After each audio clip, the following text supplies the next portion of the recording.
Today we're looking at some of the best tips and tricks for the Xiaomi Pad 6, and we're also going to go over some of the first things you should do once you get your new tablet. So let's go ahead and get started.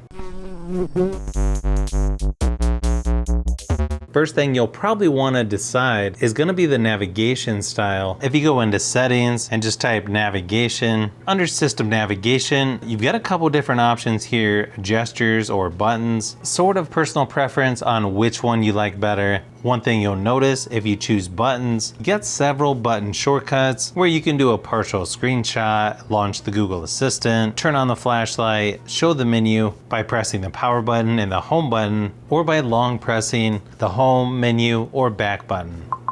You've probably noticed once you download apps, it puts all the icons on the home screen and there's no app drawer by default, but that's something pretty easy to change. If you just tap and hold on the home screen, under more you have home screen, and here's where you can choose between classic or with app drawer.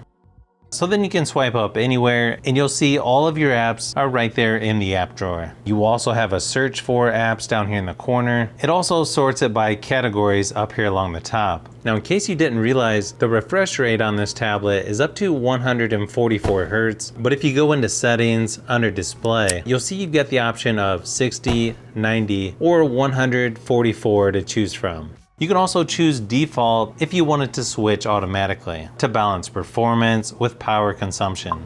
One other thing you may want to change, if you've noticed the screen goes black or just shuts off or it goes to sleep a little bit sooner than you would like, you can change that right in the lock screen settings. Under sleep, you've got 15 seconds, up to 10 minutes, or you can say never and then it never shuts off.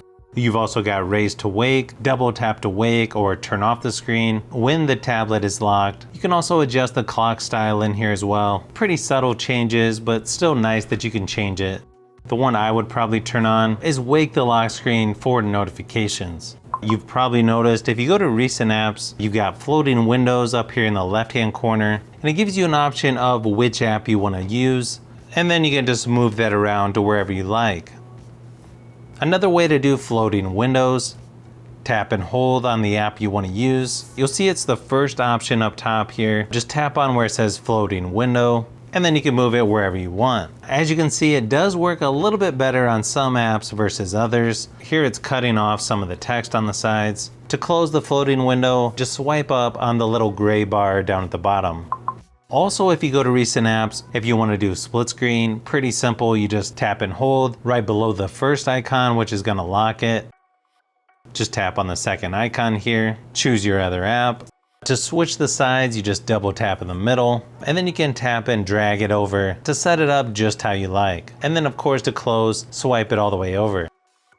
They also take it one step further. If you go back to the home screen, you'll see the split icons here. If you tap and hold on it and then choose add to home screen, then when you go to use other apps, you can come back to your home screen, tap on that, and then it's already in split screen.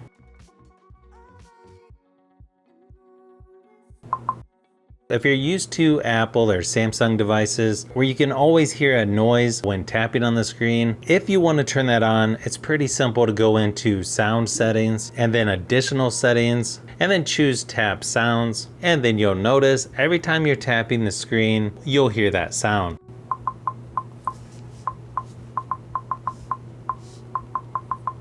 There's also a couple different ways you can do screenshots on here. Probably the most common way is to hold power and volume down buttons at the same time.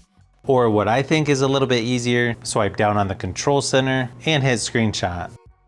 One way that's even a little bit faster is just swipe down with 3 fingers. Then you can mark it up, modify it, do whatever you would like to it before you send it or save it to your tablet. You can also use the control center to access some pretty useful shortcuts like flashlight, airplane mode, auto brightness, screencast, and dark mode, to name a few. You can also just tap on where it says Bluetooth to turn it on or off, but if you tap and hold, then you'll get access to the Bluetooth settings to connect things like an Xbox controller, Bluetooth headphones, or just about any Bluetooth keyboard like this one here from Logitech. You can also tap and hold on a blank spot for the home screen. Then you can modify or adjust the layout. If you tap and hold on an icon, you can also drag that to a different home screen there on the bottom. You can also choose which wallpaper you want to use as well.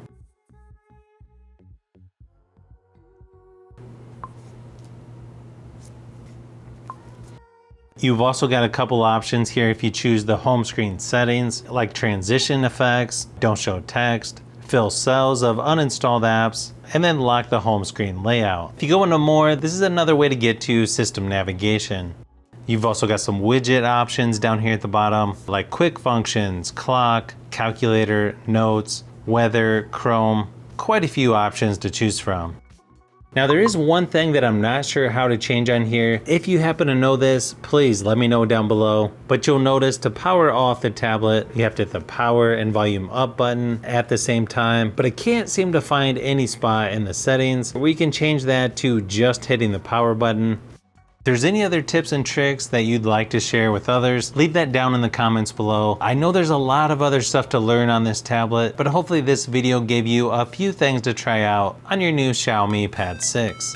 So if you've made it this far into the video, you may want to say thanks by subscribing, and don't forget to give a thumbs up if this video was helpful. This is Brian from FishBee Productions. Thanks for watching, and I'll see you on the next one.